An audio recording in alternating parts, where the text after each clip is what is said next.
नमस्कार दोस्तों, मैं सुनील कुमार आपका फिर से स्वागत करता हूं आपके अपने चैनल क्या ऐसा होता है। दोस्तों, अभी आपने मेरी कुछ वीडियोस देखी होंगी जिनमें मैंने आपको पितृदोष के बारे में, काल सर्प दोष के बारे में या फिर जो नारायण नागवली दोष होता है उसके बारे में मैंने आपको बहुत जानकारी दी है। अब क्योंकि आप जानते हैं अच्छी तरह से कि अभी करीब 10 सितंबर से पितृपक्ष का महीना शुरू होने वाला है। तो पितृपक्ष का महीना शुरू होने से पहले आपको कुछ विशेष बातें याद रखनी है कि अगर आप पर पितृदोष है, ये मैंने आपको पहले ही बता चुका हूं कि पितृदोष की पूजा किसे करवानी चाहिए और कहां करवानी चाहिए। आज मैं आपको कुछ ऐसे फैक्ट बता रहा हूं कि आप उनसे अनुमान लगा सकते हैं उसके लक्षण क्या है पितृदोष के। वो पितृदोष के बारे में आपको जानकारी दे रहा हूं कि पितृदोष के लक्षण क्या हैं। तो दोस्तों, सबसे पहले एक विशेष जानकारी कि हमारे चैनल का उद्देश्य कभी भी किसी की भावनाओं को भड़काने का और अंधविश्वास फैलाने का नहीं है। ये मैं आपको जो जानकारी शेयर कर रहा हूं पितृदोष के लक्षण क्या हैं।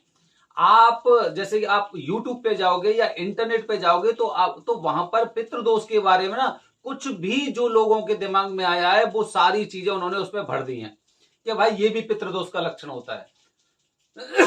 जैसे कि अभी मैं वीडियो देख रहा था तो वीडियो में बताया कि भाई अगर आपकी आंखें रात में अचानक खुल जाती है तो पितृदोष है। वाह भाई, अजीब चीज है कि रात में अगर कुछ दिनों से 3-4 दिन या 5 दिन, ऐसा तो है नहीं कि हमेशा किसी आदमी की आंखें और एकदम रात में अचानक खुल जाएं। वो कभी हो सकता है साल में 2 साल में एक आध बार ऐसा होता होगा कि 2-3 दिन के लिए उसी समय आपकी आंखें खुल गई। ऐसा नहीं होता है। अगर ये पितृदोष का लक्षण बताया जा रहा है तो मतलब ये है कि आपके दिमाग में कुछ गलत चीजें शेयर की जा रही हैं, गलत चीजें आपको दिखाई जा रही हैं। मैं आपको अपने वीडियो के माध्यम से वो बेहद जरूरी जानकारी और बेहद इंपॉर्टेंट महत्वपूर्ण जानकारी मैं आपके साथ शेयर कर रहा हूं कि पितृदोष के लक्षण क्या हैं। आप गौर से सुनिए। सबसे पहला पितृदोष का लक्षण आप कहीं पे भी देख लेना, मेरी जानकारी गलत नहीं निकल सकती है। पितृदोष का पहला लक्षण, अगर सपने में बार बार आपके पूर्वज आ रहे हैं। काफी बार ऐसा होता है कि सपने में कभी दादाजी आ गए, कभी दादी आ गई, मतलब जिन इंसानों को हमने देखा है वो लोग हमारे सपने में आ रहे हैं। अब सपने में आने से क्या होता है, मतलब उनका कुछ ना एक संदेश होता है। अगर वो आपके सपने में, वैसे ये है कि साल में 2 साल में अगर एक आध बार वो सपने में आ रहे हैं तो मतलब कुछ वो नहीं है, ठीक है। लेकिन क्या होता है कि जैसे कि महीने में, 2 महीने में, या फिर अमावस्या से पहले या पूर्णिमा से पहले, या फिर जैसे कि जो उनकी तिथि है जिस पर वो उनका स्वर्गवास हुआ था, अगर उसके आसपास या पितृदोष से पहले अगर वो आपके सपने में आ रहे हैं तो ये पितृदोष का लक्षण है। आप कहीं पे भी जानकारी चेक कर लेना, मैं जो आपको जानकारी दूंगा वो एकदम सटीक जानकारी होगी। पितृदोष का लक्षण ऐसा नहीं है कि रात में नींद खुल गई आपकी, आप ये कर लो, आप वो कर लो, नहीं।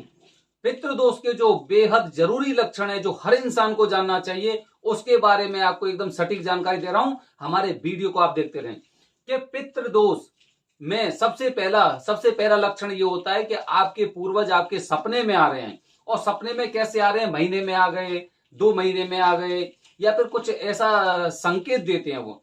पितृपक्ष, जैसे पितृपक्ष शुरू होने वाला है तो पितृपक्ष से पहले वो सपने में आ गए, या फिर अमावस्या आने वाली है, क्योंकि अमावस्या बेहद महत्वपूर्ण तिथि होती है। अगर उससे पहले भी अगर आपके कोई पूर्वज आपके सपने में आ रहे हैं तो ये पितृदोष का सबसे बड़ा लक्षण है, सबसे बड़ा लक्षण, जिससे लोगों को आभास हो जाता है कि मेरे जो पूर्वज हैं मुझसे कुछ मांग रहे हैं, मुझसे कुछ संदेश देना चाह रहे हैं। अगला बता रहा हूं, अगला पितृदोष का लक्षण, अगर आपके सपने में अगर बार बार सांप आ रहे हैं। काफी बार मैंने लोगों से ऐसा सुना है कि उनके सपने में महीने में, 15 दिन में, और उनको वो सांप और नाग वगैरह दिखाई देते हैं, जगह जगह दिखाई देते हैं। कभी कोई बड़ा सा सांप होगा, कभी छोटा सांप होगा, कभी सांपों का झुंड होगा।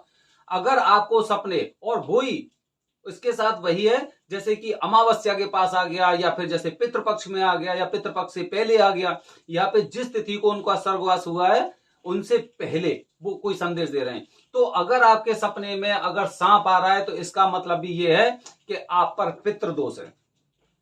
अगला तीसरा मैं लक्षण बता रहा हूं आपको। तीसरा लक्षण ये होता है, घर परिवार में आपने देखा होगा कि माता पिता से अनबन हो जाती है। कभी कुछ ऐसी चीजें होती हैं बच्चों को अच्छी लगती हैं, सही लगती हैं कि नहीं, मेरे माँ बाप ने मेरे साथ गलत किया है। कभी जो उनके पिता होते हैं उनके पिता को ऐसा लगता है कि मेरा बेटा गलत है। लेकिन माता पिता से अनबन इस तरह से हो जाती है कि वो अपने पिताजी का माताजी का सम्मान नहीं करते हैं।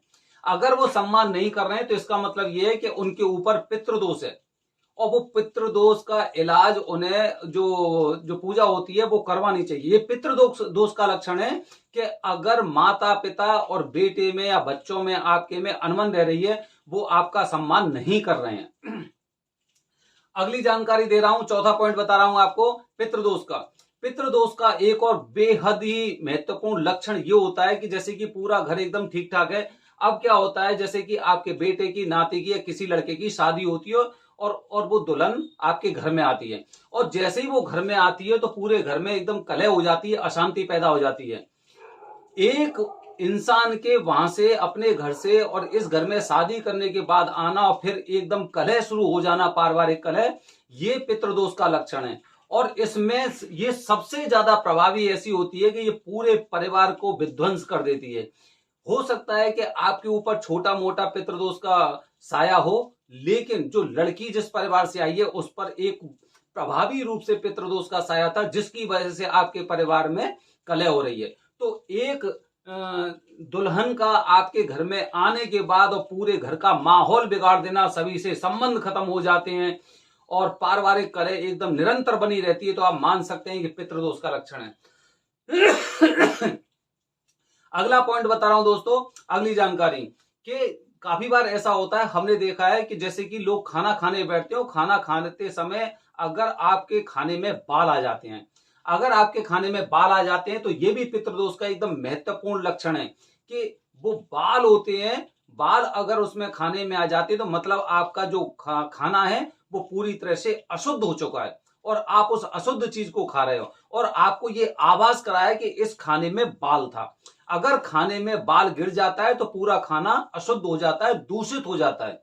अब हम उस खाने को खा रहे हैं, लेकिन हो सकता है वो, जैसे कि मैं 2 रोटी 3 रोटी 4 रोटी ऐसे करके खा रहा हूं, लेकिन तीसरी रोटी में, चौथी रोटी में वो बाल निकला, तो इसका मतलब ये हुआ कि वो बाल पूरे खाने में था, पूरा खाना अशुद्ध था, और जो भी खाना आपने खाया है वो अशुद्ध खाना खाया है। ये कुछ महत्वपूर्ण लक्षण है पितृदोष के। तो दोस्तों, ये मैंने आपको ऐसी जानकारी दी है, ये जो महत्वपूर्ण पितृदोष के लक्षण होते हैं।